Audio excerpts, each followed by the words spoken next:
Hello दोस्तों, सभी को राम राम। तो दोस्तों, अपन ने पिछली क्लास में साइमन कमीशन के बारे में पढ़ा था और जो आज अपन पढ़ेंगे वो पढ़ेंगे 1935 के भारत शासन अधिनियम के बारे में। ठीक है, जो इसका नाम है वो है भारत शासन या फिर भारत सरकार अधिनियम। ठीक है, और ये अधिनियम है वो आपके एग्जाम की दृष्टि से काफी इंपॉर्टेंट है, तो अच्छे से पढ़ना। तो बात करें कि इस अधिनियम की घोषणा कब की गई थी, तो इसकी घोषणा की गई थी 1933 में, है ना। और इसका निर्माण कब किया गया था, तो निर्माण किया गया था 1935 में। कब किया गया था, 1935 में। और इसको लागू किया गया था 1 अप्रैल 1937 को। ठीक है, तो ये तीनों प्रश्न भी काफी इंपॉर्टेंट है, ध्यान रखना। जो 1935 का अधिनियम था उसकी घोषणा की गई थी 1933 के अंतर्गत।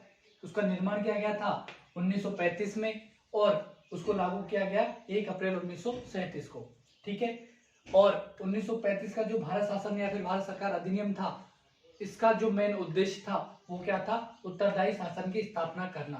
और आपने अगर ध्यान दिया हो तो हमने 1919 के जो अधिनियम था उसमें भी यही चीज पढ़ी थी। उसका भी क्या उद्देश्य था कि उत्तरदायी शासन की स्थापना करना। पर क्या वहां पर उत्तरदायी शासन की स्थापना की गई? वहां पर तो क्या किया गया, वहां पर तो कांग्रेस को अपने पक्ष में करने का काम किया गया। लेकिन जो 1935 का अधिनियम था उसमें क्या किया गया, उत्तरदायी शासन की स्थापना करने का उद्देश्य रखा गया। उसको अपन क्या भी कह सकते हैं, प्रस्तावना भी। ठीक है, और ये जो एक्ट था यानी कि ये जो अधिनियम था ये काफी विस्तृत अभिलेख, जिसको अपन कह सकते हैं विस्तृत प्रलेख था।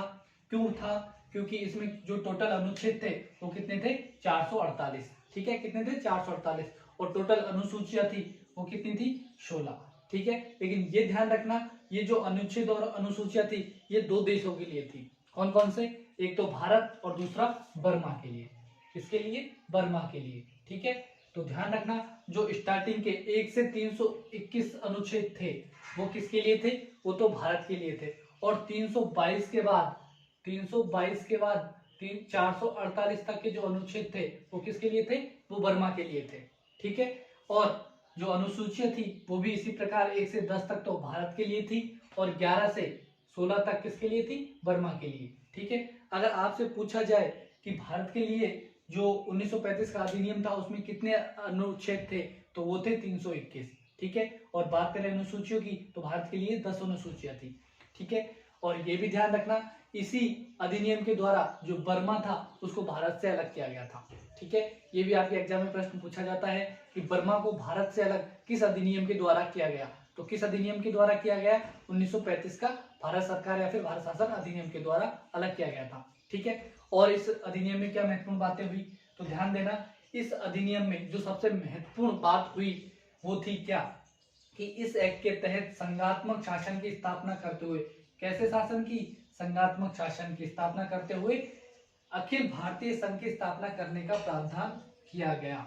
कौन सी, अखिल भारतीय संघ की स्थापना करने का प्रावधान किया गया। तो दोनों ही पहली बार आ रही है क्या, एक तो संघात्मक शासन की व्यवस्था का प्रावधान किया गया, और संघीय जो संघात्मक शासन स्थापित कब होगा, जब अखिल भारतीय संघ की स्थापना होगी। ठीक है, और अखिल भारतीय जो संघ है इसकी स्थापना करने के लिए किसकी जरूरत पड़ेगी, वो मैं आपको बताता हूँ किस किस की जरूरत पड़ेगी।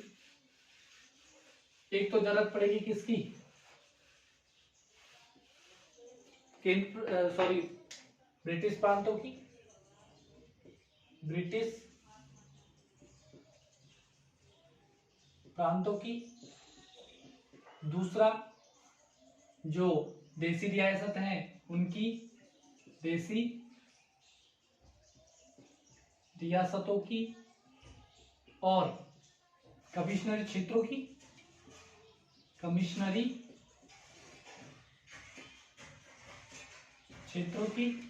तो ध्यान देना, जो अखिल भारतीय संघ है इसकी स्थापना करने के लिए हमको ब्रिटिश प्रांतों की, कमिश्नरी क्षेत्रों की, देसी रियासतों की जरूरत पड़ेगी। इन तीनों के एक जगह आने पर ही क्या बना सकते हैं हम, अखिल भारतीय संघ। तो जो ब्रिटिश प्रांत थे ये तो कितने थे, ये थे 11, और कमिश्नरी क्षेत्र थे ये थे 6, और इनका कुछ फिक्स नहीं था। ठीक है, तो इन तीनों को मिलाकर ही किसकी स्थापना की जा सकती थी, अखिल भारतीय संघ की स्थापना। 1935 के अधिनियम में ये तो प्रावधान कर दिया कि हम अखिल भारतीय संघ की स्थापना करेंगे, लेकिन हुआ क्या कि ब्रिटिश प्रांत, कमिश्नरी क्षेत्र तो एक में आ गए, लेकिन जो देशी रियासत थी वो एक जगह नहीं आई। तब जाकर ही क्या बनता, अखिल भारतीय संघ, अखिल भारतीय संघ, लेकिन हुआ क्या कि देशी रियासतें इसमें शामिल नहीं हुई। अगर शामिल नहीं होगी तो क्या होगा, अखिल भारतीय संघ नहीं बनेगा, है ना। तो हुआ भी यही, अखिल भारतीय संघ की प्रावधान तो कर दिया गया वहां पर, लेकिन बन नहीं पाया। क्यों नहीं बन पाया, क्योंकि देशी रियासतों ने हिस्सा नहीं लिया। जो देशी रियासतें थी वो इसमें हिस्सा लेने से उन्होंने मना कर दिया। उन्होंने क्यों मना कर दिया, क्योंकि वो उनको अंदेशा था कि अब क्या कर रहे हैं ब्रिटिश, हमको उनके अधीन करना चाहते हैं, लेकिन वो ऐसे होना नहीं चाहते थे। इस कारण वो अखिल भारतीय संघ से नहीं जुड़े, है ना। तो ध्यान रखना, प्रावधान किया गया था लेकिन अखिल भारतीय संघ की स्थापना नहीं हुई थी। जिस कारण जो हमारे पंडित जवाहरलाल नेहरू जी है, उन्होंने क्या कहा था कि ये अनेकों ब्रेकों वाली गाड़ी है जो कि इंजन रहित है। इंजन किसके लिए कहा गया, देशी रियासतों के लिए।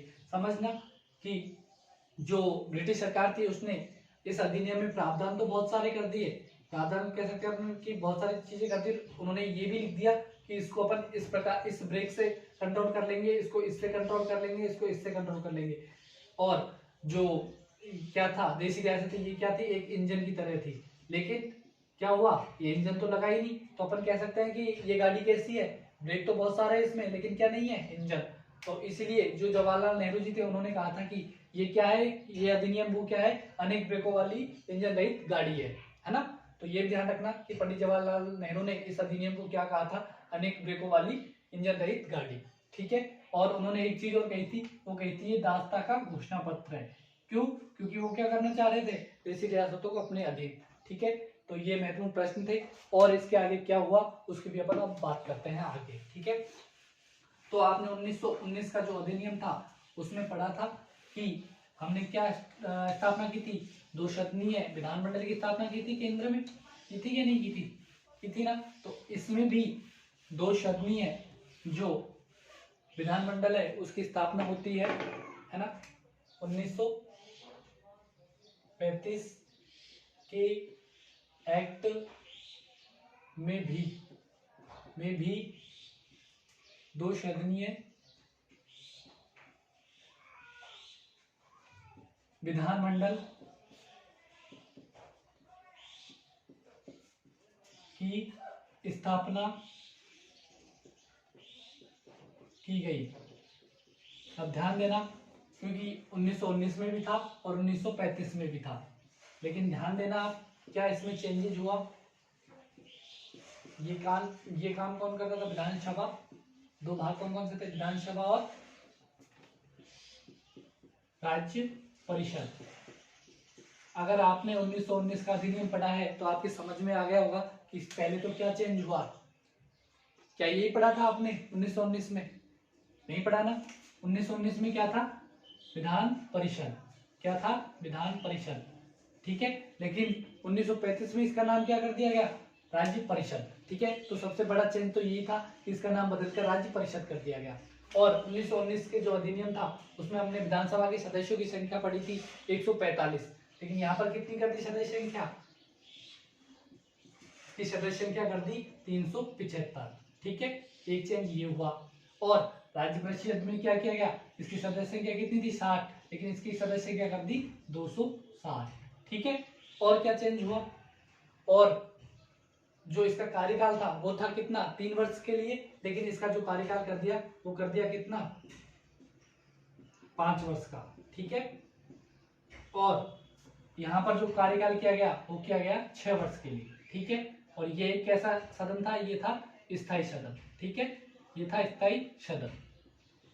ये चीजें समझ में आई आपके कि जो 1919 का अधिनियम था उसमें इसका नाम विधान परिषद था, लेकिन यहाँ पर आकर राज्य परिषद कर दिया गया। और जो सदस्य संख्या थी विधानसभा की 145 थी, उसको 375 कर दिया। इसकी 60 थी, इसको 260 कर दिया। और कार्यकाल 5 वर्ष का था, इसको 3 वर्ष का था 1919 में, और 1935 में 5 वर्ष का कर दिया। और इधर 6 वर्ष का कार्यकाल कर दिया। और जो ये सदन था वो कैसा सदन था, स्थायी सदन था, ठीक है। ये महत्वपूर्ण बातें हुई। और आपने 1919 के जो अधिनियम था उसमें क्या पढ़ा था, प्रांत में एक सदनीय विधानमंडल, यही पढ़ा था, प्रांत में एक सदनीय विधानमंडल, ठीक है। यहाँ पर क्या किया गया, एक सदनीय विधानमंडल पढ़ा था आपने, लेकिन यहाँ क्या किया गया, 2 सदनीय विधानमंडल कर दिया गया। प्रांतों में 2 सदनीय सदनीय विधानमंडल, ठीक है, विधानमंडल। लेकिन ध्यान रखना वहां पर कैसा था, एक सदनीय था 1919 में, और 1935 में दो सदनीय आ गया। तो ये कब हो रहा है, पहली बार, ठीक है। तो ध्यान रखना, अगर आपसे पूछे कि प्रांतों में पहली बार दो सदनीय विधानमंडल किस अधिनियम के तहत आया, तो ये आया 1935 के तहत, ठीक है। और इसमें वही प्रोसेस थी, दो सदन कौन कौन से, विधानसभा और दूसरा विधान परिषद, ठीक है। यहाँ ये चेंज है, ध्यान रखना, विधान परिषद। केंद्र में तो इसका क्या नाम है, राज्य परिषद, है ना, लेकिन प्रांत में क्या है, विधान परिषद, ठीक है। तो इस चीज को आप ध्यान रखना, और कोई चेंज हुआ नहीं, और जो चेंज हुए उनको पढ़ते हैं अपन। 1935 के जो अधिनियम में और क्या बात हुई, और एक बात ये हुई कि जो 1919 का जो अधिनियम था उसमें हमने पढ़ा था कि जो सूचियां थी, जो शक्तियों का बंटवारा कर रखा था केंद्र और राज्य में, वो दो सूचियों के माध्यम से कर रखा था। लेकिन 1935 में क्या किया गया, तीन सूचियां कर दी, है ना, शक्तियों का बंटवारा, शक्तियों का बंटवारा तीन सूचियों में। उसमें कितनी सूचियों में पढ़ा था, दो सूचियों में, तीन सूचियों द्वारा। ध्यान रखना कौन कौन सी,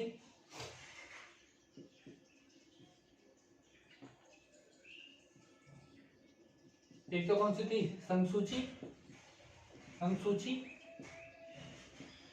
दूसरी कौन सी थी, राजसूची, इसको हम प्रांतीय सूची भी कह सकते हैं, ठीक है। और तीसरी कौन सी आ गई, ये आ गई समवर्ती सूची, समवर्ती सूची, ठीक है। और इनके अलावा जो विषय बच जाते थे उनको अपन कौन से सब्जेक्ट कहते थे, अपशिष्ट विषय, अपशिष्ट विषय, ठीक है, ध्यान रखना।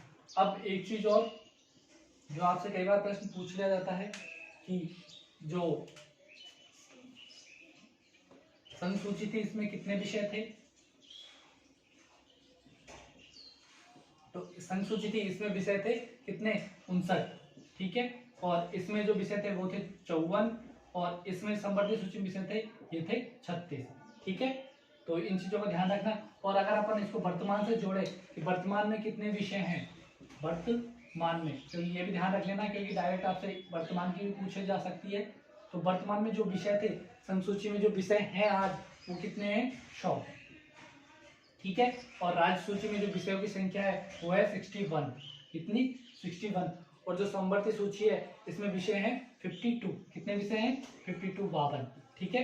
तो ये चीज भी आप ध्यान रखना कि जो सूचियां थी उनको 1919 में दो सूचियां थी, लेकिन जो 1935 का अधिनियम था उसमें तीन सूचियां कर दी गई, संसूची, राजसूची और समवर्ती सूची, ठीक है। जो संसूची में विषय रखे गए वो 59 विषय थे, और राजसूची में जो विषय थे 54 थे, और समवर्ती सूची थी उसमें 36 विषय थे, ठीक है। और अगर वर्तमान की बात करें अपन तो वर्तमान में संसूची में 100 विषय हैं, और राजसूची में 61 विषय हैं, और समवर्ती सूची में 52 विषय हैं। अब एक चीज और बात कर लेते हैं, इन पर कानून कौन बनाता है, ठीक है, कानूनों का निर्माण, ठीक है।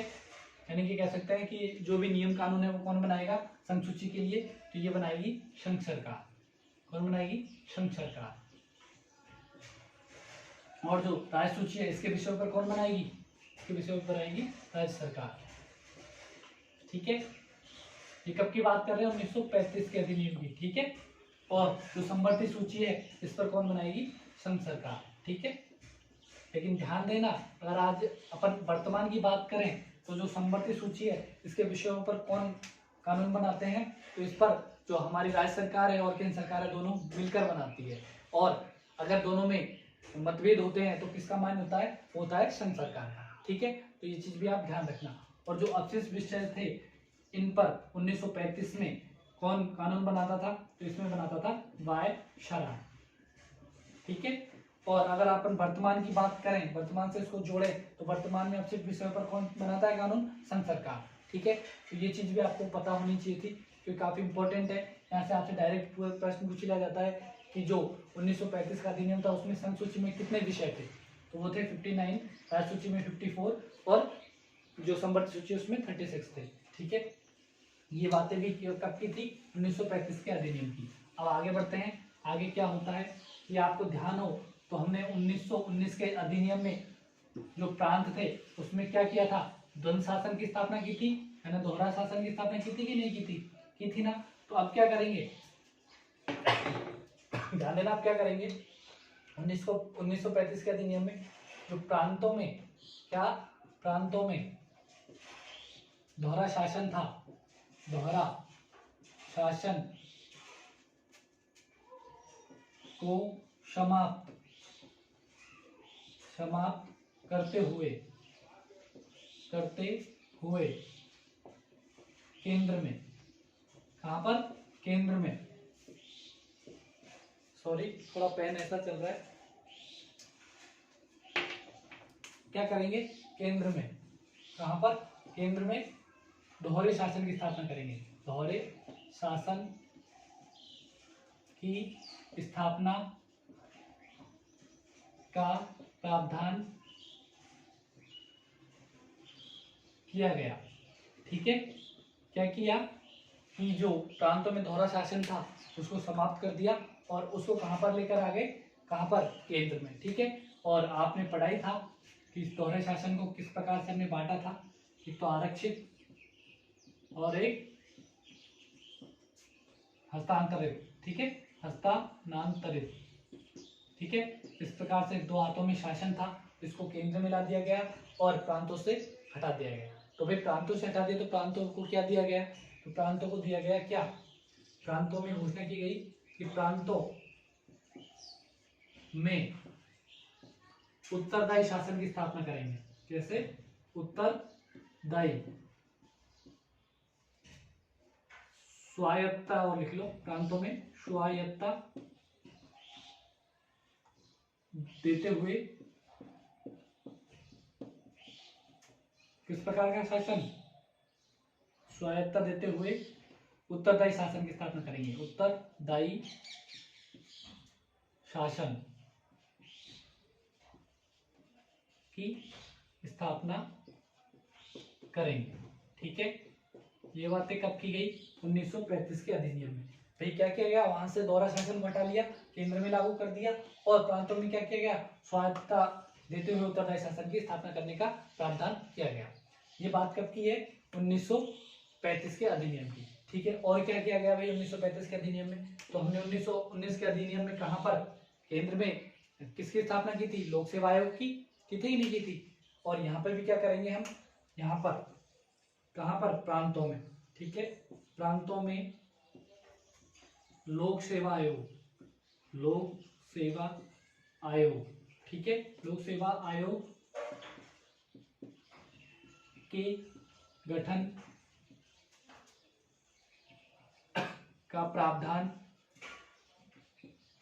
किया गया। ठीक है, तो ये चीज भी ध्यान रखना कि प्रांतों में पहली बार लोक सेवा आयोग का गठन किस अधिनियम के द्वारा किया गया, तो वो अधिनियम था 1935 का। ठीक है, और क्या किया गया इस अधिनियम में, तो और जो हमने पढ़ा था कि जो ब्रिटिश में भारत सचिव था उसकी हेल्प के लिए क्या बनाई गई थी, भारत परिषद बनाई गई थी। तो भारत परिषद को समाप्त कर दिया गया और भारत परिषद को समाप्त करने पर भारत सचिव के सहायता के लिए किसकी स्थापना की गई, तो वो की गई उच्च आयुक्त की, यानी कि हम कह सकते हैं हाई कमिश्नर की। किसकी स्थापना की गई, हाई कमिश्नर की। ठीक है, तो ध्यान रखना, ब्रिटिश संसद में भारत परिषद को समाप्त कर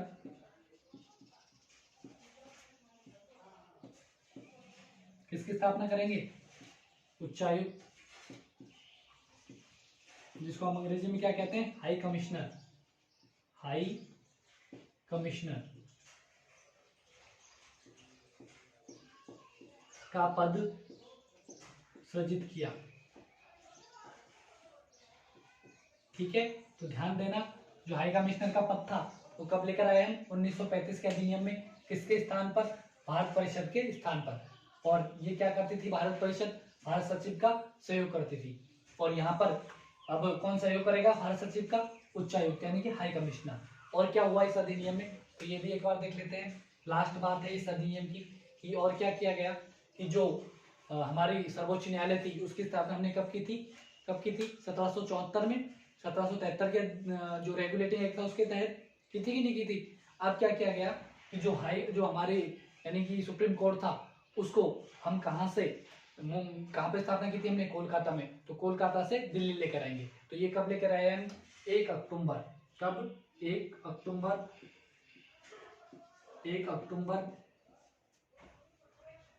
कब, 1937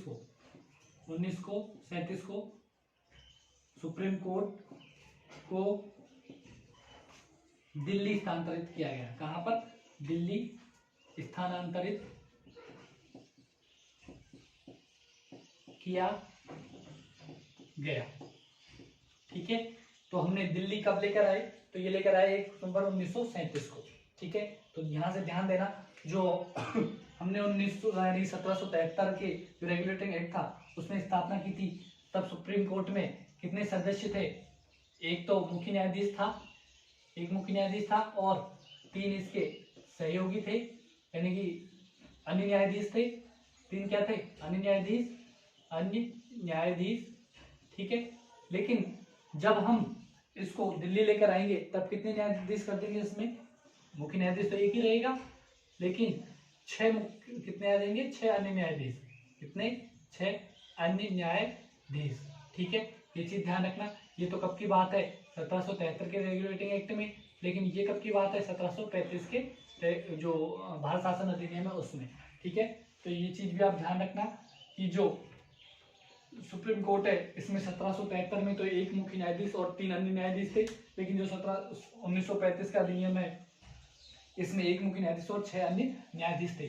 और अपन ने यहाँ पर बात की थी कि जो पहला मुख्य न्यायाधीश बना था सुप्रीम कोर्ट का वो कौन था, वो था एलिजा एम्पे। लेकिन जब 1935 में दिल्ली स्थानांतरित कर दिया गया तो दिल्ली में जो पहला मुख्य न्यायाधीश बना था वो कौन था, सर मॉरिस ग्वायर। कौन था, सर मॉरिस ग्वायर। ठीक है, तो ये चीज भी आप ध्यान रखना, काफी इंपॉर्टेंट है। इसलिए मैं आपको बता रहा हूँ कि डायरेक्ट आपसे पूछेगा कि दिल्ली में पहली बार जब सुप्रीम कोर्ट बना था उस टाइम पे मुख्य न्यायाधीश कौन था, तो वो था सर मॉरिस ग्वायर। ठीक है, तो जो हमने 1935 के अधिनियम की महत्वपूर्ण बातें थी वो समाप्त कर ली। तो अपन जो अगली क्लास होगी उसमें बात करेंगे भारत की जो संविधान सभा है उसके बारे में, यानी संविधान सभा कैसे बनी, किस प्रकार प्रारंभ हुआ संविधान सभा का, उन सब चीज़ों के बारे में बात करेंगे नेक्स्ट क्लास में। तो दोस्तों आपको ये क्लास कैसी लगी एक बार कमेंट करके जरूर बताना, और अगर अच्छी लगी हो तो प्लीज़ अपने दोस्तों के साथ शेयर भी करना।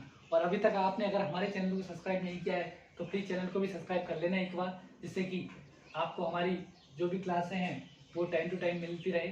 तो दोस्तों आज के लिए इतना ही, मिलते हैं नेक्स्ट क्लास में, तब तक के लिए धन्यवाद।